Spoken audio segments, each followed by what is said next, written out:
Welcome.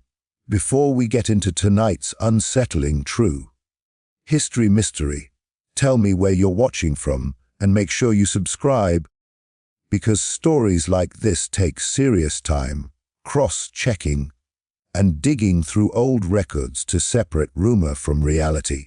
What you're about to hear comes from fragments of plantation logs, local accounts, and oral history surrounding Louisiana in 1841. The chilling story of an enslaved boy, so feared that 5 separate families were left completely ruined, and no one could ever fully explain why. The boy's arrival on the Louisiana plantation in 1841 was quiet at first, almost unremarkable, at least to those who didn't pay attention to the small details that would later come to define him. He was a young child, no older than 7, sent from a neighboring plantation after his previous owner claimed he was difficult to manage. From the very beginning, something about him unsettled everyone who encountered him. The other enslaved children avoided him instinctively, as though sensing some unspoken warning. The older slaves whispered in hushed tones that they had seen things in his eyes, a depth, a coldness, or perhaps knowledge far beyond his years. Even the overseers felt it, though they could never explain exactly what made their stomachs churn when he was near. The first noticeable incident occurred almost immediately after his arrival. One of the plantation dogs, normally loyal and energetic, began growling at him whenever he walked past.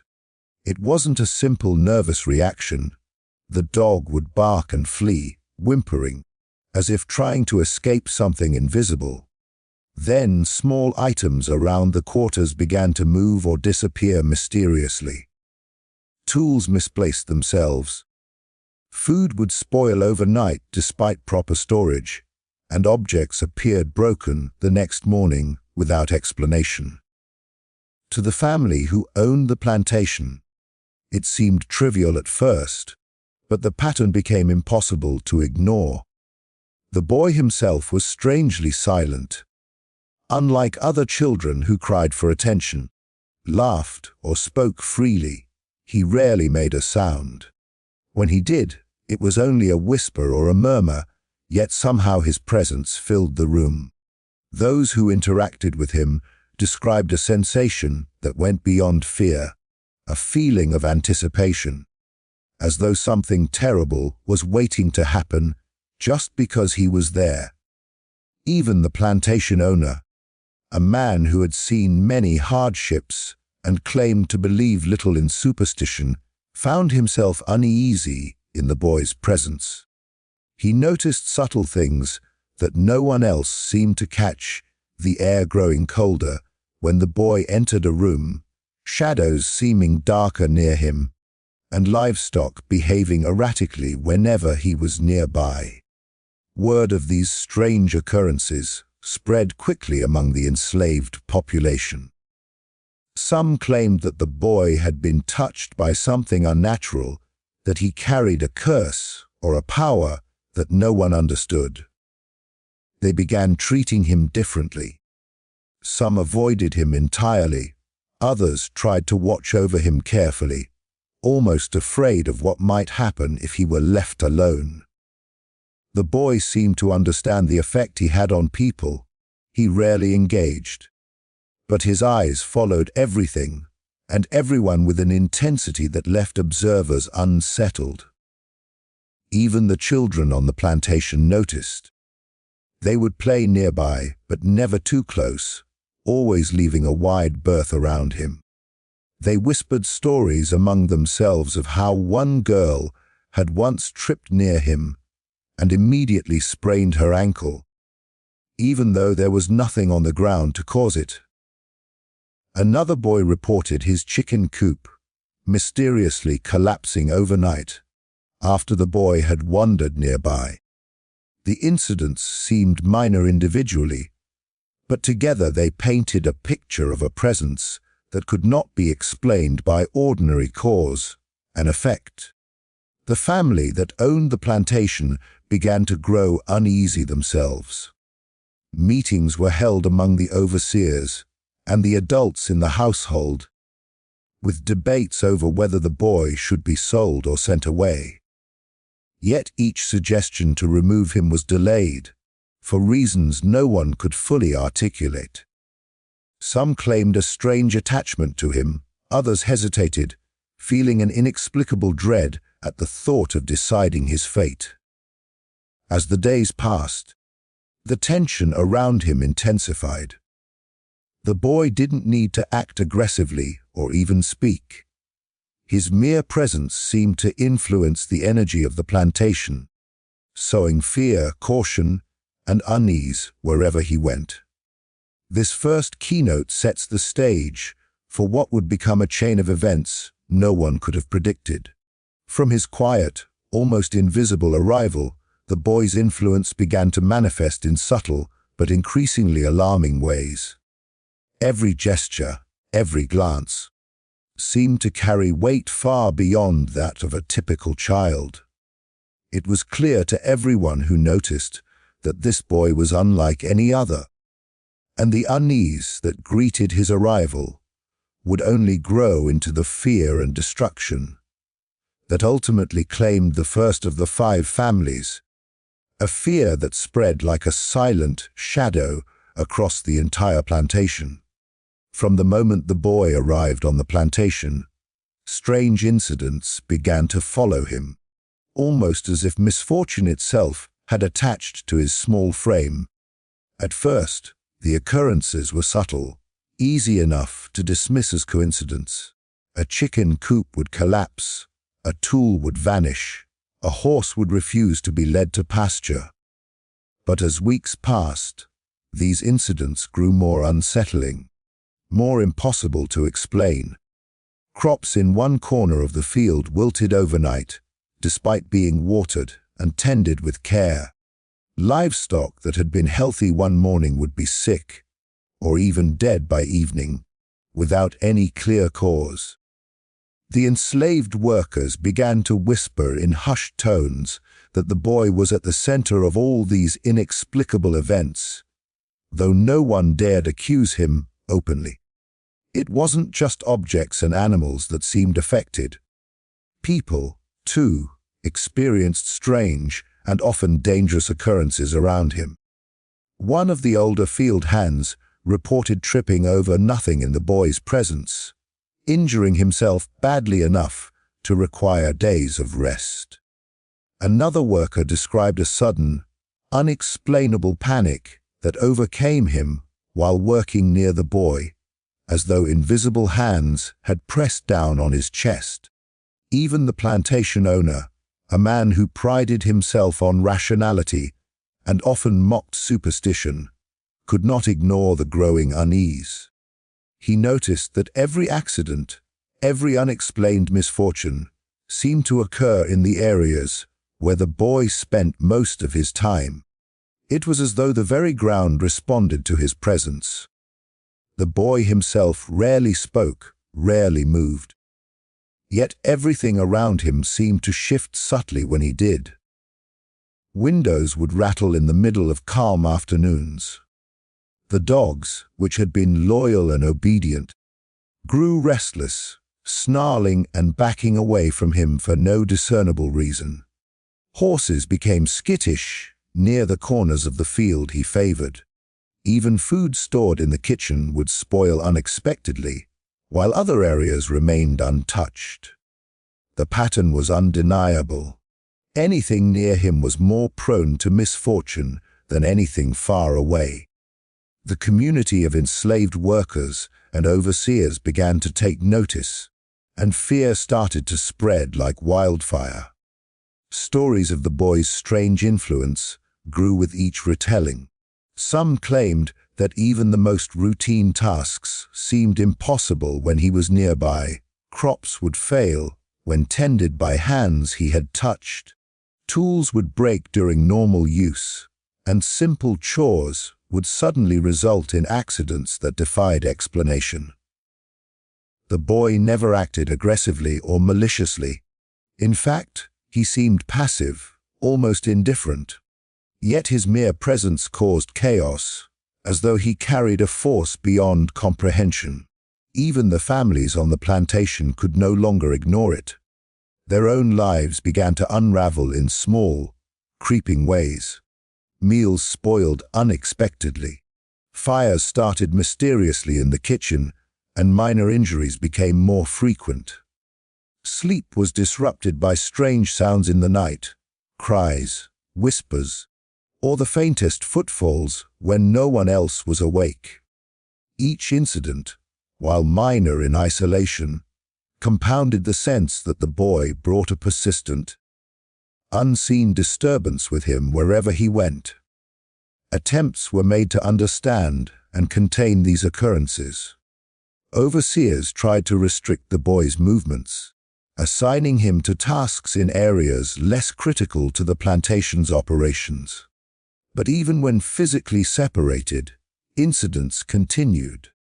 Crops would fail in fields where he had once walked, livestock would fall ill after passing near him, and strange sounds haunted rooms he no longer occupied. The connection was undeniable. It was as though the boy carried a ripple of disruption that lingered long after he moved on. Neighbors and other plantation owners began to hear whispers, and the boy's reputation spread beyond the Hollingsworth property. They spoke of a child who brought ruin not by choice, but by some inexplicable presence, a force that could not be reasoned with. Fear mounted, and soon no one wanted to purchase or trade the boy, wary of inheriting the cascade of accidents and misfortunes that seemed to follow him. It was as if he had become a living legend of dread, feared for reasons no one could articulate.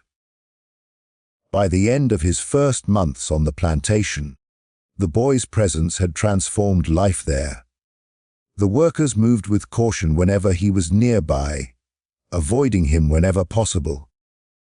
The owners grew restless, uncertain whether the child was cursed, blessed, or simply a force of nature beyond human understanding. Small incidents that would have once been shrugged off now carried weight, each accident or misfortune reinforcing the belief that this boy was no ordinary child. This accumulation of strange, unexplainable incidents set the stage for the first family's downfall. Misfortune seemed to concentrate wherever the boy lingered, and what began as subtle disturbances escalated into events that could not be ignored. Crop failures, livestock deaths, and minor injuries snowballed into significant losses. The boy did nothing intentionally to harm anyone. Yet every action or movement around him seemed to trigger chaos. The plantation, once productive and stable, was beginning to feel the shadow of ruin. The collapse of the first family connected to the boy was swift and terrifying, though no one could ever point to a single cause. The Hollingsworth family, who had initially welcomed him onto their plantation, had prided themselves on order, efficiency, and control.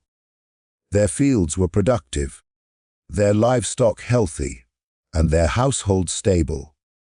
But as weeks passed with the boy in residence, small misfortunes began to accumulate, each one seemingly trivial on its own, yet together forming an impossible chain of disaster. Crops withered overnight, despite careful tending. Chickens and pigs fell ill suddenly. Tools broke, fences collapsed, and even the livestock that survived appeared skittish and nervous. The family tried to rationalize the events. The father blamed weather patterns, insisting that a drought or flood must have affected the crops. The overseer claimed the animals were just getting older or sick from normal causes. Yet these explanations could not account for the precision and timing of the misfortunes. Every time the boy wandered near a field or a barn, the chaos seemed to intensify, No one could explain why the incidents clustered so consistently around him.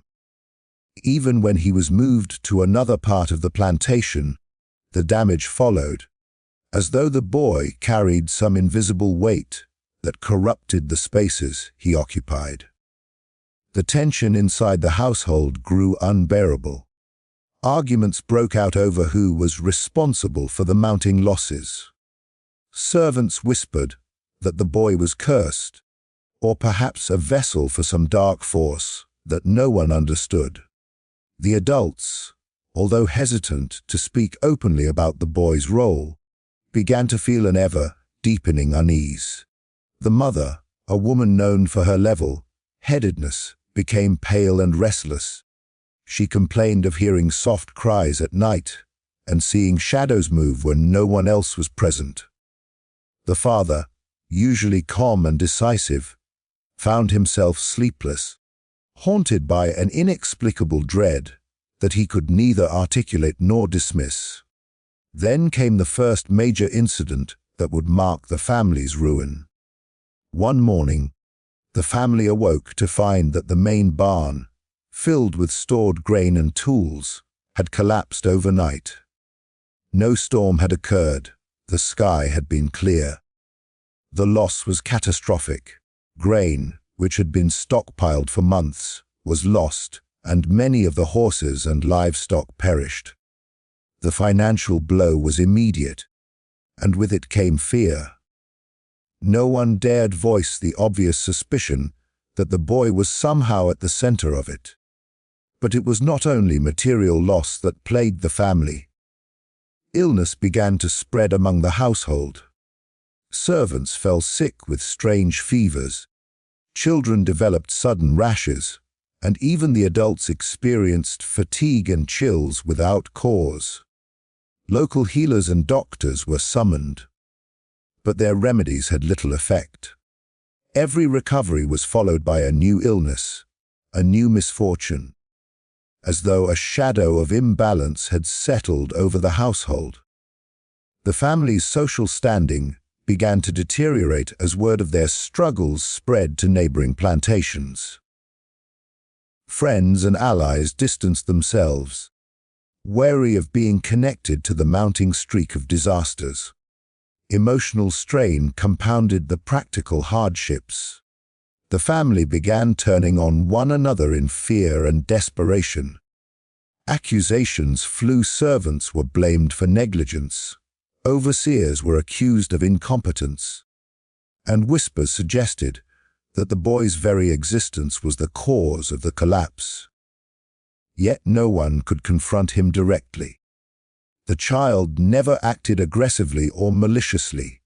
He simply existed, quiet and observant, yet somehow commanding a presence that filled the room with tension. Every glance, every slight movement, seemed to reverberate with consequences no one could foresee. As the months passed, the cumulative weight of the misfortunes proved too great. The Hollingsworth family, once prosperous and respected, became financially and socially ruined. Their crops failed year after year, livestock dwindled, debts mounted, and neighbors whispered of their mysterious decline. By the end of the year, the plantation had lost much of its wealth and influence, and the family's morale was shattered.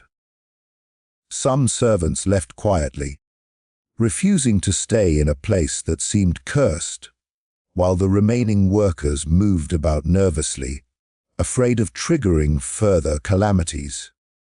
The collapse of the first family set the tone for what would follow on the plantations of the region. The boy's presence was no longer a curiosity. It had become a legend of fear. Word spread quickly, and other families who encountered him reported similar incidents, sudden misfortunes, inexplicable illnesses, and the creeping sense of dread that seemed to accompany his every step. The story of the Hollingsworth collapse became a warning, whispered among the enslaved and free alike. This boy was not ordinary, and any household that took him in would be marked by tragedy. By the end of the first family's ruin, it was clear to everyone involved that the boy's influence could not be measured by reason alone. He had not committed overt acts of violence, yet his existence had triggered a chain reaction that devastated the family. The lesson was chilling.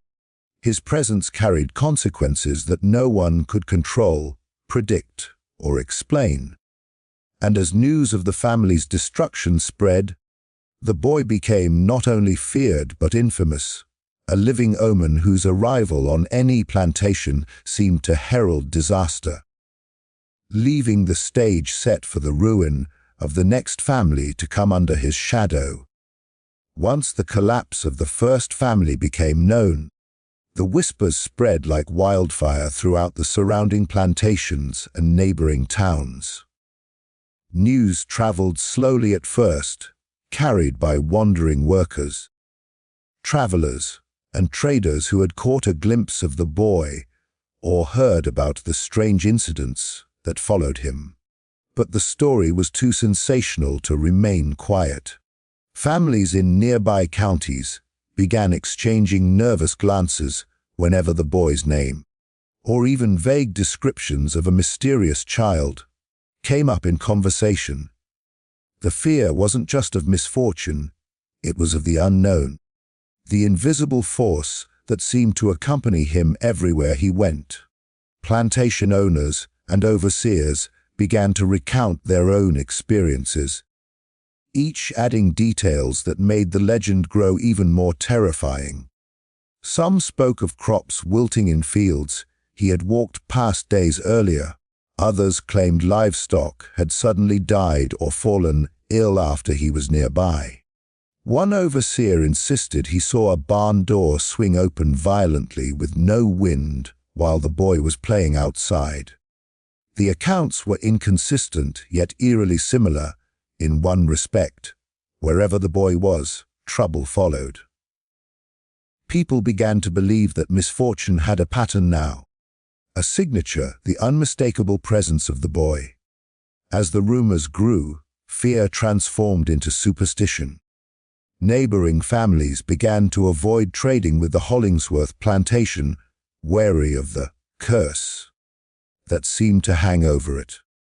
Children were warned not to approach the boy if they ever saw him wandering near the edge of a field. Even adults, who prided themselves on rational thinking and practicality, whispered among themselves that something unnatural was at play. Conversations that once focused on mundane topics shifted to hushed speculation. Was this boy cursed, blessed, or possessed by some unknown force? People didn't know, but instinct told them to stay away. Travelers who passed through the region also contributed to the spread of fear. Merchants bringing goods from distant towns reported hearing of a child whose presence left families in ruin. Some added their own embellishments, stories of unexplained illnesses, livestock deaths, or even faint cries echoing through the night. By the time news reached towns 20 or 30 miles away, the boy had become a figure of folklore, a child feared for reasons no one could fully articulate. The legend transformed from a local curiosity into a warning. Anyone who encountered him risked disaster.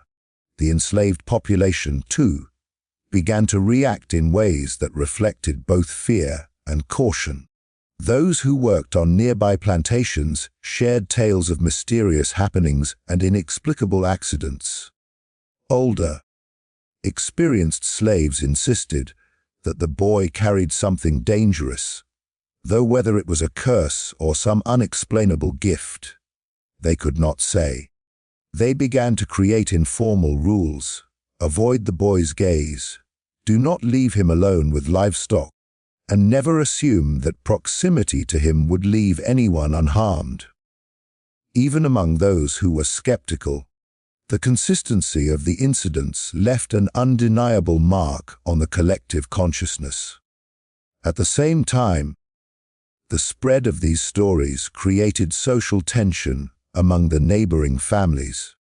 Plantation owners who previously had rivalries or grudges suddenly found common ground in fear. Meetings and informal gatherings frequently centered around discussions of the boy, strategies for avoiding his presence, and speculation about what might happen if he were brought near their own homes. Fear bred caution, and caution gradually hardened into avoidance. Many families refused to hire or trade with the Hollingsworth plantation at all, fearing the boy's influence might somehow extend beyond his immediate surroundings. The psychological effect was profound. Families began to operate under a cloud of dread whenever any child of unknown origin came into view. Even children, who were entirely unrelated to the Hollingsworth boy, could be viewed with suspicion if they shared a similar demeanor or appearance. The boy became a symbol, a living omen whose presence could unsettle and destabilize entire communities. It wasn't merely superstition. His influence, real or imagined, had tangible social consequences, isolating the Hollingsworth family and amplifying the sense of fear in surrounding areas. Local preachers and clergy became involved as well. Some offered prayers of protection, hoping to shield households from the boy's supposed influence. Others warned parishioners to keep their distance, speaking of divine judgment and unexplained phenomena that might accompany his presence. The spiritual dimension added another layer of tension as families struggled to reconcile their faith with the inexplicable events unfolding around them. The boy was no longer simply a child on a plantation. He had become a symbol of uncertainty and fear, caught between the natural and the supernatural, between caution and panic. By the end of this period, the boy's reputation had become firmly established across the region. The collapse of the first family was no longer seen as an isolated event. It was understood as a warning, a first glimpse into a pattern that could affect any household unfortunate enough to take him in. Panic grew in subtle ways. Neighbors refused invitations. Workers hesitated to approach the Hollingsworth property, and even casual conversations carried the weight of dread. The boy had become a force whose reach extended beyond physical proximity, a living legend of ruin whose mere presence reshaped the social and psychological landscape of Louisiana's plantations. The downfall of the next 4 families after the Hollingsworths seemed almost inevitable once the boy's reputation had spread throughout the region. Each family that took him in, whether through purchase, inheritance, or sale, experienced misfortunes that mirrored, and in some cases exceeded, those of the first household. It began subtly, with minor accidents that could easily be explained away: a horse collapsing, a field of cotton failing to thrive, or a kitchen fire that seemed ordinary at first glance. But the cumulative effect of these incidents soon escalated into something far more alarming. Where the boy went, disorder followed, whether in crops, livestock, or the people themselves. The second family to house the boy were prominent landowners in the parish, known for their well-kept fields and bustling household. At first, they were confident, even dismissive, of the rumors that had surrounded the boy. He was quiet, obedient, and seemingly harmless. But it wasn't long before their confidence turned to anxiety. Crops in a section of their land began to fail inexplicably, and livestock that had been healthy fell ill or died without explanation. The household staff, already uneasy from the tales they had heard, began whispering that the boy's presence caused these incidents. Every time he played near a barn or walked across a field, new misfortunes arose. As though the boy carried chaos with him, even without conscious action. The third family's experience intensified the fear surrounding him. Their first-born child became mysteriously ill after interacting with the boy, recovering only slowly, while the family's livestock and provisions suffered repeated losses. The family began to fracture internally. Arguments arose over who was responsible for the accidents. Suspicion grew towards servants and overseers, and the household fell into disarray. The boy, for his part, remained quiet, observing with an intensity that unnerved everyone around him. Yet his silence only made the chaos more inexplicable. How could a child who did nothing provoke such ruin? The fourth household experienced similar devastation, though in this case, a series of tragic events occurred that compounded the family's fear and misery. A barn fire destroyed months of supplies. The master's prized horses became lame or died suddenly. Servants reported hearing faint crying and whispers when no one else was present. Neighbors, already aware of the boy's reputation, watched from afar, fearful that the same ruin that had struck previous families would inevitably continue. The family's social standing deteriorated rapidly as the visible signs of misfortune fueled gossip, and their isolation grew. The fifth family's downfall completed the pattern and solidified the boy's notoriety. By this time, families were extremely hesitant to take him in, yet he came to their plantation through sale or inheritance, as property changed hands. The same pattern repeated: small misfortunes, livestock deaths, failing crops, and unexplained injuries escalated into catastrophic ruin. Some of the workers began to refuse their duties near the boy, citing fear and superstition. Families tried every conceivable method to protect themselves: prayers, charms, restrictions on his movement. But nothing seemed to shield them from the sequence of misfortunes that unfolded relentlessly. In all 5 households, the boy's presence had created a psychological and social effect as much as a practical one. Families became paralyzed by fear and suspicion, unable to act with confidence, which amplified the consequences of every minor misfortune. Servants and overseers were hesitant to make decisions, fearing blame for accidents, and even children instinctively avoided interacting with him. The atmosphere of dread permeated every home he entered, turning ordinary setbacks into crises and ordinary accidents into tragedies. Neighbors and surrounding plantations were horrified by the repeated pattern.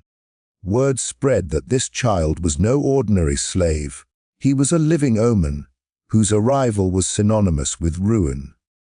Parents warned one another. Workers refused to cross paths with him, and the regional community began to see him as a supernatural figure rather than simply a human child. By the time the 5th family's misfortunes were fully realized, the boy's legend had transcended the plantations themselves. He was no longer just feared. He was revered in hushed tones as a symbol of unstoppable disaster, a force that could neither be reasoned with nor controlled. The destruction of these 5 families cemented the boy's legacy in the local folklore. Even decades later, people recalled the pattern with chilling precision. Wherever he went, ruin followed. Yet the boy did not act out of malice. He was quiet, passive, and obedient, but the world around him seemed to react with chaos, as if he carried the weight of something beyond human understanding. His presence was enough to unbalance not only households, but entire communities, leaving behind stories that were whispered for generations, tales of a child who brought inexplicable ruin wherever he went, and a warning that no one could ignore. The boy's final disappearance only deepened the mystery surrounding him and cemented the legend that refused to die. After leaving a trail of ruin across 5 families, there came a point when no household in the surrounding parishes would take him in. Word had traveled far and wide. He was no ordinary child, and any family who accepted him would invite misfortune into their lives. The Hollingsworth boy had become a name spoken in fear, a symbol of inexplicable ruin, and parents warned their children to avoid him at all costs. But the question lingered: what became of him once the series of tragedies had run its course? It is said that one evening, after months of wandering between plantations, the boy vanished from the Louisiana countryside entirely. The last family who had taken him reported that he simply disappeared while performing a routine chore in the fields. One moment, he was collecting firewood near the edge of the property. The next, he was gone, leaving behind only the faintest footprints in the soft mud, which quickly faded with the coming rain. Search parties were organized immediately. Overseers, neighbors, and even local authorities scoured the surrounding woods, the riverbanks, and the abandoned fields. They found no trace, no sign of struggle, and no hint as to where the boy had gone. The disappearance fueled speculation and superstition even further.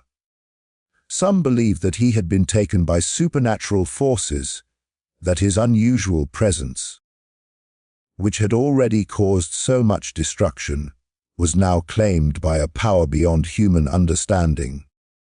Others thought that he had simply run away, seeking a place untouched by humans who feared him. But those who had lived through the misfortunes knew that no ordinary explanation could account for the pattern of chaos that had followed him from one family to the next. His absence left a hole of uncertainty that hung over the region like a shadow. Despite his disappearance, the boy's influence seemed to linger. Fields where he had played years earlier continued to fail mysteriously. Crops planted in the same rows he had walked through sometimes withered, while livestock near his former quarters displayed erratic behavior. Families who had been indirectly touched by the boy's presence reported inexplicable illnesses, sudden misfortunes, and a lingering sense of dread. The idea that his disappearance marked the end of his influence was quickly dismissed. His legend had become a force of its own, independent of his physical presence. Over time, the boy became a figure of whispered lore, a symbol of fear and awe. Parents would tell stories of him to caution their children against wandering into certain fields or interacting with strangers who seemed unusual.